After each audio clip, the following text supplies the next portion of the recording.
जेलमध्ये दारू मिळू शकते आणि जे सरकारी जेवण येतं त्याचं सरपण करून स्वतःच्या तिकडे स्वयंपाकघर चालू करतात लोक.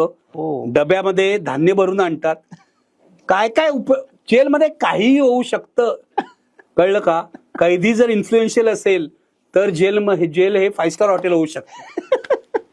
ह्याची झलक मी पाहिलेली आहे. मला नव्हती माहिती. नाही मी लिहिलंय त्यावेळेला महानगरमध्ये मोठे लेख लिहिल्यानंतर मिड डेनी पण ते छापले. माझ्या दृष्टीने हा मोठा अनुभव होता ना. पत्रकाराला काय पाहिजे, आणखीन 2-4 वेळा जेलमध्ये टाका, पण नंतर सरकारने मला काय टाकलं नाही जेलमध्ये, कारण हा वाह्यात माणूस आहे. तेव्हा याला जेलमध्ये टाकून हा तिकडचं. माझ्या खोलीमध्ये पुसायला जो मुलगा यायचा तो 7 वर्षाचा होता, 7 का 8 वर्षाचा जेलमध्ये. हा. ओके. त्याला पाकिटमार म्हणून हे झालेली होती शिक्षा.